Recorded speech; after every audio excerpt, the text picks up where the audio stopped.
ভাষা দিবস দিয়ে কথা বলতে গেলে আমি প্রথম থেকে যদি বলি যে আমার তখন 4.5 থেকে 5 বছর ঢাকা সেন্ট্রাল জেল কোয়ার্টারে থাকতাম। আমার মা চাকরি করতেন, তো জানালা উঠে দাঁড়ায় দাঁড়ায় রাস্তা দেখতাম। হঠাৎ দিকে মানুষের মিছিলের, তখন তো মিছিলও বুঝি না ভালো করে, একটা মিছিল যাইতেছে, জানালা দিয়ে চাই এরকম দেখলাম বাঁশের আগায় একটা রক্তমাখা জামা, রক্তমাখা। তো ওখানে মিছিল করতেছে আর স্লোগান দিতেছে রাষ্ট্রভাষা বাংলা চাই, নুরুল আমিনের কল্লা চাই।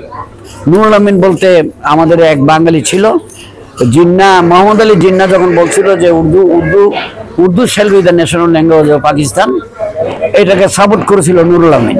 যে জন্য করেছিল রাষ্ট্রভাষা বাংলা, তখন ওই যে উর্দু ন্যাশনাল ভাষা হিসেবে ডিক্লেয়ার দিল, তখন নুরুল আমিন সাপোর্ট করেছিল। তখন জিন্নার থেকে বেশি রাগ হয়েছিল আমাদের বাঙালিরা নুরুল আমিনের উপর, কারণ বাঙালি হয়ে আসে নুরুল আমিনের কল্লা চাই। তখন তো বুঝি নাই, আস্তে আস্তে বয়স হয়েছে, একটু বয়স হয়েছে পরে আমি জিজ্ঞাসিলাম যে আচ্ছা আম্মাকে, এই যে বাঁশের আগে একটা রক্ত মাখা জামা, তখন 5-6 বছর, 6-7 বছর, এইটা কি? তখন কইছে যে এটা হলো ভাষা আন্দোলনের, আর একটু বড় হইলে বুঝবি।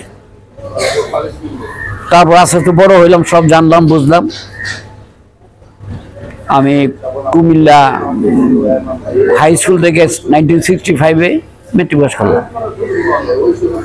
তখন ওখান থেকে আবার ঢাকায় আসলাম। আমার মাদার বদলি হয়ে ঢাকা সেন্ট্রাল জেলে আসছে, ম্যাট্রন ছিলেন। এই তখন আমার এক বন্ধু ছিল তোবারক নাম, আমরা তখন থেকেই কিন্তু ওই কবিতা লিখতাম, এইটা লিখতাম, পত্রিকা অফিসে যাইতাম, আমারটা ছাপান এরকম করতাম আমরা।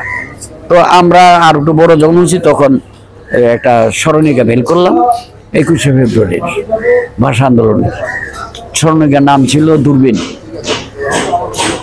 তো ওইটা লিখলাম, ওইটা আমরা ছাপালাম।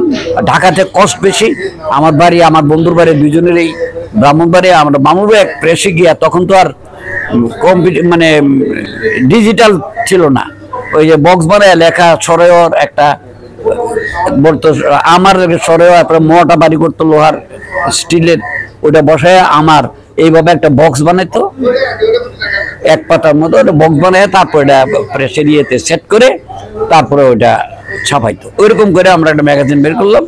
বের করে আমরা ঢাকায় চলে আসলাম 21শে ফেব্রুয়ারির আগের দিন রাত্রে। আচ্ছা, ভোরবেলা আমরা ওই ইয়েতে শহীদ মিনারে গেলাম, লোকজন আসতেছে, ফুল দিতেছে, আর লোকজনকে আমরা ম্যাগাজিন করে দিতাম। বেশি নাই, বিক্রি করে নেয়, আমরা হাতে হাতে দিতাম।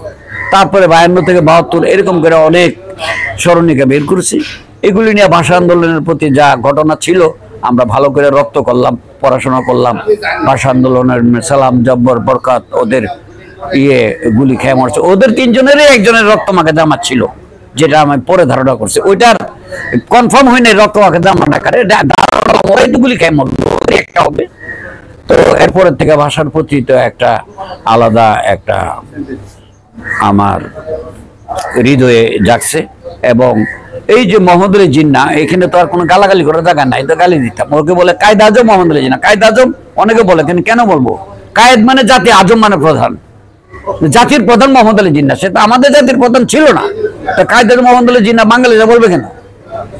তো ওই Urdu shall be the national language of Pakistan বলছে যাবে।